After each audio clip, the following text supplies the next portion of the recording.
आज के इस एपिसोड में हम लोग एक पोएम पढ़ने वाले हैं जिसका नाम है गोविंदास डिसिपल। इस पोएम की हिंदी को समझेंगे, इसके एक एक वर्ड की मीनिंग देखेंगे और देखेंगे किस पोएम में एग्जैक्टली क्या थीम है, किस थीम पर बेस्ड ये पूरी पोएम है। तो जल्दी से चलिए शुरू करते हैं। रेडी हो जाइए सभी लोग पेन पेपर लेके, और आपको जो भी वर्ड्स डिफ़िकल्ट लगेंगे, जो भी प्रॉब्लम्स लगेंगे जहाँ पर, वो आप नोट करते जाइएगा। इसके अलावा इसके वर्ड मीनिंग आपको वीडियो के डिस्क्रिप्शन में भी मिल जाएगा, आप वहाँ से भी इसके वर्ड मीनिंग नोट कर सकते हैं। तो चलिए शुरू करते हैं इस पोएम को। और अगर आप इस चैनल पे नए हैं तो आप चैनल को सब्सक्राइब कर लें, बेल आइकन प्रेस कर लें, जिससे कि इसके बाद की आने वाली जितनी भी पोएम्स हैं और चैप्टर्स हैं आपके कोर्स से रिलेटेड, वो आपको टाइम टू टाइम मिल सके। तो चलिए शुरू करते हैं। पोएम यहाँ से स्टार्ट है। Far below flowed the Ganga. Far far का मतलब होता है दूर, बिलो बिलो का मतलब कहीं नीचे किसी जगह पर, फ्लोड बह रही थी द गंगा, गंगा नदी का नाम है।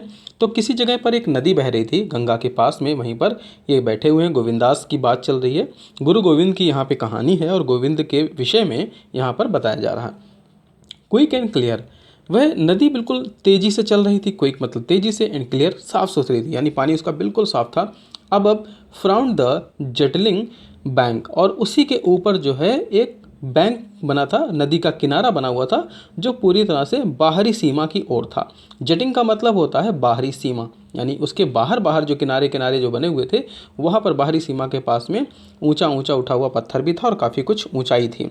हिल्स डार्क, हिल्स का मतलब पत्थर पहाड़, डार्क मतलब घने थे वहाँ पे, विद द वुड्स जंगल से पूरी तरह से भरे हुए। यहाँ पे डार्क का मतलब घने हैं, जंगल जैसे पूरा घिरा हुआ होता है उस टाइप का एरिया। वुड्स मतलब जंगल। वुड अगर WOOD लिखा होता तो इसका मतलब लकड़ी होता, लेकिन यहाँ पे देखो S भी लगा है साथ में, तो ये वुड्स है, यानी जंगल की बात की जा रही है। And scared with the torrents were gathered around. Scared, scared का मतलब होता है क्षतिग्रस्त या नुकसान पहुंचाना, किसी चीज़ का टूटा फूटा होना। तो आप लोगों ने देखा होगा कि नदी के आसपास अगर कोई पत्थर या पहाड़ या पर्वत होता है तो पानी से, उसकी धारा से वो पहाड़ या पर्वत थोड़ा सा कट जाता है, दाएं बाएं से थोड़ा बहुत कट जाता है। विद द टॉरेंट्स, टॉरेंट्स का मतलब पानी का बहाव, तेज बहाव जो पानी का होता है उसको बोलते हैं। वर गैदर्ड अराउंड, जो पानी उस पत्थर के चारों ओर इकट्ठा था। गैदर्ड का मतलब इकट्ठा, अराउंड का मतलब चारों तरफ, तो जो पानी चारों तरफ इकट्ठा था।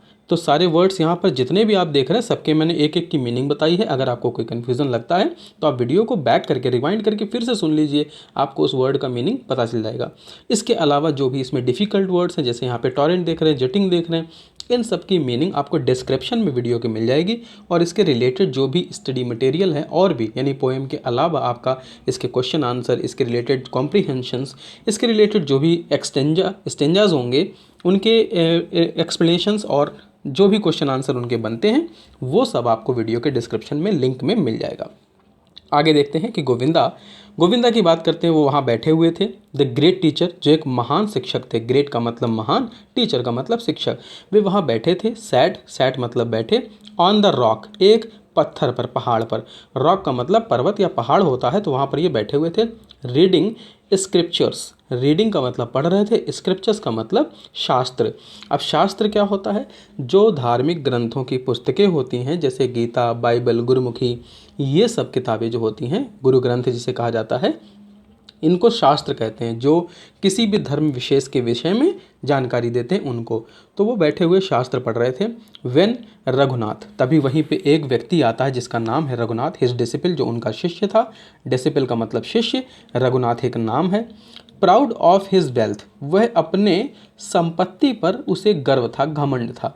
प्राउड का मतलब घमंड या गर्व होता है, और वेल्थ का मतलब संपत्ति। अब संपत्ति मतलब जो उसके पास धन संपदा पैसा ये सब चीज़ें थी।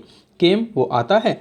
And bowed to him and said, राजा के समक्ष आके, यानी कि जो गोविंद बैठे थे उनके समक्ष आके वो बोर्ड, झुक कर प्रणाम करता है। बोर्ड का मतलब होता है झुक कर प्रणाम करना, किसी को नमन करना। तो वो आके उनको प्रणाम करता है एंड सैड, और बोलता है कि I have bought my poor wealth, कि मैंने अपने पास जितनी भी संपत्ति है वो सब मैंने बहुत ही इकट्ठा की है, वो सब मैं लेके आया हूँ। आई हैव बॉट, बॉट मतलब लेकर आना, कोई चीज़ को लाना या खरीद के लाना, इस तरीके से होता है। तो कहता है पुअर, जितनी भी मतलब तुच्छ, जो गरीब या बेकार चीज़ है, संपत्ति मेरी, मैं उसको लेकर आया हूँ। यहाँ पुअर का मतलब गरीब नहीं है, यहाँ मतलब है तुच्छ, बेकार सी चीज़ मैं उसको लेकर आया हूँ। अनवर्दी, जो अयोग्य है, ऑफ दाई एक्सेप्टेंस, अनवर्दी का मतलब अयोग्य, जो आपके योग्य नहीं है। दाई का मतलब आपके यानी तुम्हारे होता है, लेकिन यहाँ पे वो गुरु हैं इसलिए उनको आपके कहता है। एक्सेप्टेंस स्वीकार के लिए, एक्सेप्टेंस का मतलब होता है कोई चीज़ एक्सेप्ट करना या स्वीकार करना। तो बोलता है कि ये आपके एक्सेप्टेंस के लिए जो एकदम से एक बेकार सी चीज़ है, यानी धन संपदा तो आपको कोई आवश्यकता ही नहीं है। आप एक गुरु हैं, महान गुरु हैं, और महान गुरु को कोई ऐसी चीज़ की ज़रूरत नहीं होती है। फिर आगे इस तरह से कहते हुए कहता है कि दस सेइंग, इस तरह से कहते हुए, दस का मतलब अतः, सेइंग का मतलब कहते हुए, he displayed before the teacher a pair of gold. Displayed का मतलब दिखाता है यानी सामने उनके रखता है, बिफोर उनके सामने, टीचर मतलब शिक्षक, पेयर मतलब एक जोड़ी। पेयर का मतलब होता है जोड़ी, जैसे आपके जूते एक जोड़ी होते हैं, एक एक नहीं, आप एक नहीं पहनते बल्कि एक साथ दो एक ही जैसे पहनते हैं, एक राइट लेग में और एक लेफ्ट लेग में, इसी तरह से वो पेयर होता है। तो वो एक जोड़ी जो है गोल्ड की बनी हुई बैंगल्स लेके आता है। बैंगल का मतलब होते हैं कंगन, तो वो लेके आता है। And studded with the costly gems, जो स्टडेड था, स्टडेड का मतलब होता है जड़े हुए। अब जैसे आपने देखे हैं चूड़ी पर, कंगन पर, अंगूठी पर, कहीं कहीं पे बहुत अच्छी अच्छी जो है जेम्स, मोती या अलग अलग प्रकार के जो महंगे धातु होते हैं वो उसके ऊपर और जड़े होते हैं। तो वैसे ही कॉस्टली उसके ऊपर जेम्स जवाहरात जड़े हुए थे, एंड इमरल्ड्स, और जो एक हीरे जवाहरात होते हैं जैसे बोलते हैं जिसको हम लोग, इमराल्ड्स का मतलब यहाँ पे जेम्स एंड इमराल्ड्स होता है हीरे और जवाहरात। तो इमराल्ड्स एग्जैक्टली पन्ना को बोलते हैं, जो हम लोग पुखराज, पन्ना, नीलम इस टाइप के पत्थरों की बात करते हैं वो, और जेम्स होते हैं उन्हीं के जवाहरात को कहा जाता है। तो वो उसके ऊपर बड़े सुंदर से जड़े हुए थे, अच्छे से वो कंगन लेके आया। The master took up one of them, master ने उन दोनों में से एक हाथ में ले लिया, उठाया, एंड ट्वेरलिंग, उसे घुमाया, घुमाते हुए उसने हाथ में देखा, मतलब घुमा घुमा के देखा कि ये है क्या, एग्जैक्टली चीज़ क्या है, ये एग्जैक्टली आदमी लेके क्या आया है। राउंड हिज फिंगर, अपने आँख उंगली में उन्होंने पहना और देखा उसको पहनते हुए। And the stones darted shafts of light, उस समय का टाइम जब उन्होंने इसको हाथ में लेके घुमाया तो जो उसमें पत्थर लगे हुए थे, स्टोन्स लगे थे, वो प्रकाश पड़ते ही डार्टेड यानी वो चमक उत्पन्न कर रहे थे बहुत तेज़ी से। डार्टेड का मतलब होता है चमक उत्पन्न करना, और शेफ्ट्स का मतलब होता है आड़ी तिरछी रेखाएं टाइप का, वो रोशनी उत्पन्न करना। तो सबने देखा होगा हीरे, मोती, जवाहरात जैसी जो चीज़ें होती हैं वो बहुत ही चमकदार होती हैं और अच्छे अच्छे चमक उत्पन्न करती हैं वो। तो उनके हाथ में जैसे ये देता है, suddenly it slipped from his hand, लेकिन जैसे ही वो ये चीज़ देता है तो सडनली का मतलब अचानक से, इट स्लिप्ड, स्लिप्ड का मतलब फिसल जाता है, फ्रॉम हिज हैंड, तो गोविंद ने उनको हाथ में जब लिया था कंगन को तो उनके हाथ से वो फिसल जाता है। एंड रोल्ड डाउन, रोल्ड का मतलब लुढ़क कर, डाउन का मतलब नीचे चला जाता है, बैंक इनटू द वाटर, जो नदी का किनारा था वहाँ पे पानी के पास वो गिर जाता है और जाकर वो लुढ़क कर नदी में जाके गिर जाता है। अब जो रघुनाथ था jumped into the water, Raghunath जो है इतना मूर्ख व्यक्ति था कि वो तुरंत ही नदी में जाके कूद जाता है और उस कंगन को ढूंढने के लिए, निकालने के लिए, क्योंकि उसे अपनी संपत्ति पे बड़ा गर्व था, घमंड था इसलिए। द टीचर, अब जो वो शिक्षक थे, set his eyes upon his book, उन्होंने अपनी आंखें जो हैं तुरंत ही फिर से अपनी किताब पे गड़ा ली। Set his eyes upon his book मतलब दोबारा से वो किताब पढ़ने लगे, इस बात को बिल्कुल ध्यान हटा कर कि उसकी कोई चीज़ नदी में गिर गई या कोई चीज़ नुकसान उनसे हुआ है। एंड द वाटर हेल्ड, और वहाँ पे जो पानी चल रहा था साथ में उस जगह पे, वहाँ से हटाकर उन्होंने नज़र अपनी पढ़ना शुरू कर दिया।